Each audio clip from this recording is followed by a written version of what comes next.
So Kingston படத்துடைய brush ஷோக்கு வந்திருக்கோம். ஸோ ரொம்ப சந்தோஷமாக இருந்தது. எல்லாருடைய ரெஸ்பான்ஸும் அப்ரிஷியேட் பண்ணாங்க பயங்கரமாக. இந்த ஒரு ஹாலிவுட்டிஷான ஒரு அட்டம்ப்ட்டு, அந்த ஸ்லாங்கு, இவங்களோட ஹார்ட் ஒர்க்கு, டேரக்டரோட ஹார்ட் ஒர்க் எல்லாமே பயங்கரமாக அப்ரிஷியேட் பண்ணுறாங்க. ஸோ ஐம் ரியலி தேங்க்ஃபுல் இந்த ரெஸ்பான்ஸுக்கு. ஏன்னா எங்களோட ஃபர்ஸ்ட் ப்ரொடக்ஷன். கிங்ஸ்டன் வந்து ஒரு ரொம்ப ஆம்பிஷியஸான ஃபிலிம். ஒரு ரெகுலர் கமர்ஷியல் ஸ்க்ரீன் ப்ளே உள்ள ஃபிலிம் கிடையாது. It's something very different. So ஒரு இங்கிலீஷ் படம் மாதிரி ஒரு ட்ரையல் பண்ணியிருந்தோம். And I'm very happy that they have received it so well, and I'm thankful. Thank you so much. And Deputy Kamal direct பண்ணிருக்காரு. Present media எல்லாருக்கும் ரொம்ப thanks. So Kingston first படமாக பண்ணதுக்கு நான் ரொம்ப லக்கியாக இருக்கேன். எல்லாரோட ஃபீட்பேக்கும் ரொம்ப பாசிட்டிவாக இருக்குது. படத்துக்குள்ளே போக கொஞ்சம் டைம் ஆனாலும் செகண்ட் ஆஃப் எக்ஸ்பீரியன்ஸ் எல்லாருக்கும் நல்ல ஒர்க் ஆயிருக்கு. I'm very thankful for it. இந்த மாதிரி ஒரு வாய்ப்பு கொடுத்த ஜிவி சாருக்கும் ஜி ஸ்டுடியோஸ்க்கும் ரொம்ப நன்றி. தேட்டருக்கு வந்து இந்த தேட்ரிக்கல் எக்ஸ்பீரியன்ஸாக எல்லோரும் பார்த்து என்ஜாய் பண்ணணும்னு நான் நம்புகிறேன். தேங்க்யூ. ப்ரெஸ் அண்ட் மீடியா எல்லாருக்கும் தேங்க்ஸ். எல்லோரும் பாசிட்டிவான ஃபீட்பேக் கொடுத்தீங்க. பயங்கர பாசிட்டிவாக ஃபீல் பண்ணுறோம் நாங்கள் எல்லாம். We are very grateful. கண்டிப்பாக இது வந்து தியேட்டரில் பார்க்கக்கூடிய படம். நீங்கள் தியேட்டரில் போய் பாருங்கள், அதோட எக்ஸ்பீரியன்ஸே வேறு மாதிரி இருக்கும். And we are very grateful for the positive feedback. Thank you. ஏன்னா ஒரு பெரிய எஃபர்ட் பண்ணியிருந்தோம். அந்த எஃபர்ட் போட்டது வந்து அது எல்லாரும் மென்ஷன் பண்ணுறாங்க. பெரிய எஃபர்ட், பெரிய ஹார்ட் ஒர்க்கு, பெரிய ஒர்க்கு அப்படின்னு ப்ரெஸ் வந்து தட்டி கொடுக்கும்போது ரொம்ப சந்தோஷமா இருக்கு. தேங்க்யூ.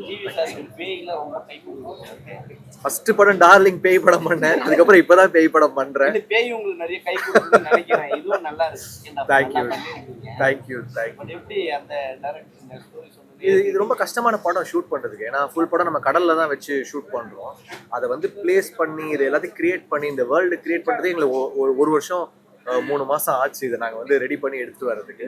ஸோ எல்லாருடைய ஹார்ட் ஒர்க்கும் அது கடைசியில் தெரியுது ஸ்க்ரீன்லன்ற போது சந்தோஷம், ஹாப்பியா இருக்கு.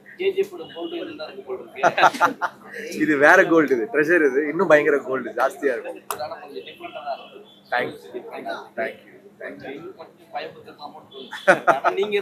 அட்வென்ச்சர் ஃபிலிம் இது. செகண்ட் டைம் பேட்ஸ்மேன் மேடம் கூட சேர்றீங்க. என்ன அடுத்த பார்ட் 2 ரெடி ஆகிறதுக்காகவா? இல்ல கிங்ஸ்டன் 2 தான் ரெடி பண்ணுறோம். சரி.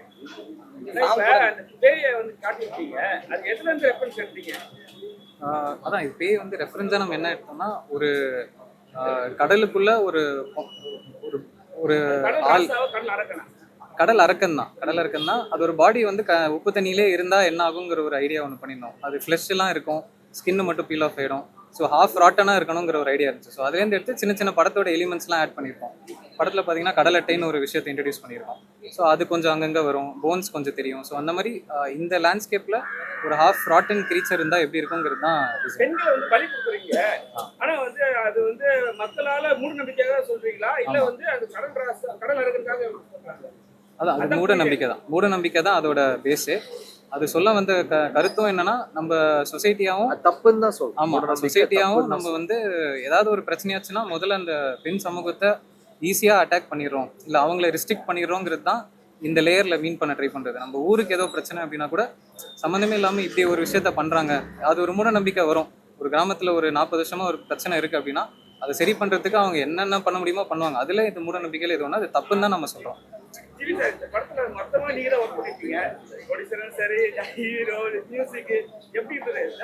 ரொம்ப கஷ்டமா இருந்துச்சு. இந்த படம் இப்போ ஒரு நாள் ஷூட் பண்ணணும்னா நம்ம கடல்ல பர்மிஷன் வாங்கணும், 3 போட்ஸ் எடுத்துட்டு வரணும், 3 போட் வச்சு ஷூட் பண்ணணும். ஒரு போட்ல சீன் நடக்கும், ஒரு போட்ல கேமரா, ஒரு போட்ல லைட்டிங். இதை நம்ம வந்து ஒருங்கிணைச்சு ஷூட் பண்றதே கஷ்டமா இருக்கும். அதுக்கப்புறம் ஒரு போட்டு அந்த அந்த அந்த லான்ச் செட்டே கிரியேட் பண்ணணும் ஹைட்ராலிக்ஸ் வச்சு. அதுக்கு வந்து ஒரு பெரிய ஃப்ளோர் தேவைப்பட்டது. அது மாதிரி ஃபுல்லாவே வி நீடட் ஒரு பெரிய சோர்ஸ் தேவைப்பட்டது, ஒரு பெரிய உழைப்பு தேவைப்பட்டது. எல்லாருமே ரொம்ப ஹார்ட் ஒர்க் போட்டு உழைச்சிருக்காங்க. எல்லாருமே ஸ்டண்ட் மாஸ்டர், கேமராமேன், ஆர்டிஸ்ட். ஸ்டார்டிங்ல வந்து சொல்லிருக்கீங்க படிச்சு முன்னேறிக்கலாம், படிக்காம நீ முன்னேறிக்கலாம், படிச்சு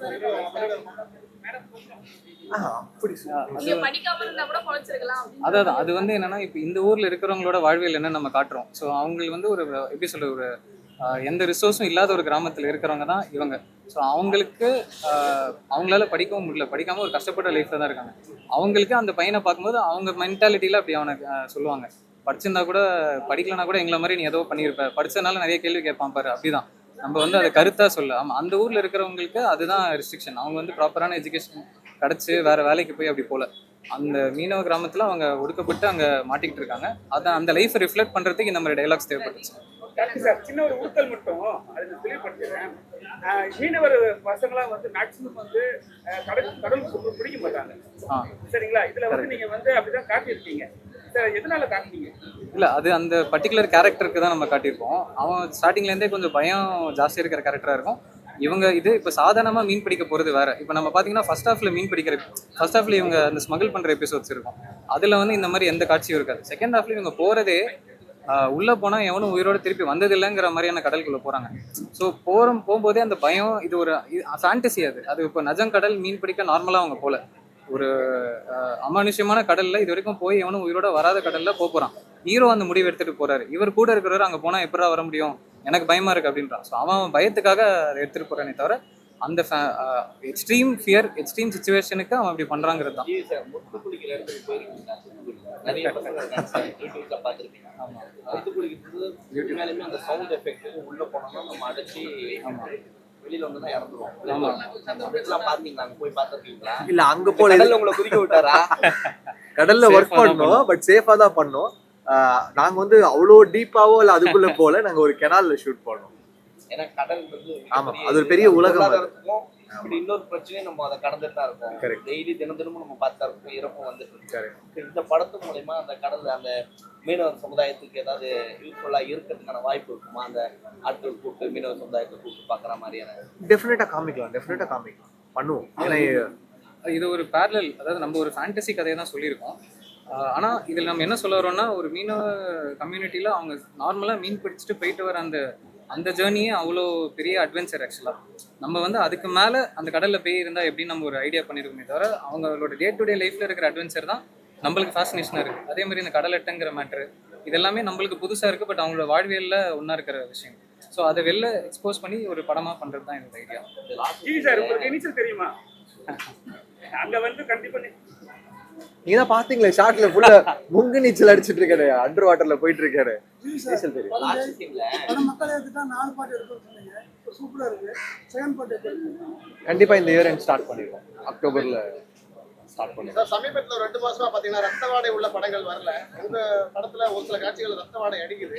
அது ஒரு பீரியட் சீக்வன்ஸ். அது ஏன்னா அந்த ஏன் இப்படி ஒரு ஃபிளாஷ்பேக், ஏன் இந்த கடலுக்கு இப்படி ஆச்சுன்னும் போது ஒரு ரொம்ப ஸ்ட்ராங்கான ஒரு ஃபிளாஷ்பேக் தேவைப்பட்டது.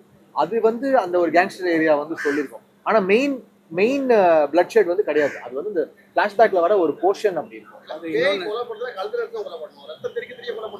இல்ல அதான் என்னன்னா கிரீடுங்கிறது தான் சார். படத்தோட பேய் எப்படி வேணா கொலை பண்ணும் சார். நீங்க நமக்கு எப்படி தெரியும் பேய் எப்படி கொலை பண்ணுறது சார்? டெய்லி பேய் கூட வாழ்ற மாதிரி சொல்றீங்க சார். எல்லாம் வாழ்ந்துட்டு தான் இருக்காங்க. அது பிரச்சனை இல்லைங்க. நீங்களும் மேம் ஹீரோயினும் சேர்ந்தவே அந்த பாட்டுலாம் பயங்கர ஹிட், எதிர்பார்ப்பு அதிகமா இருக்கு.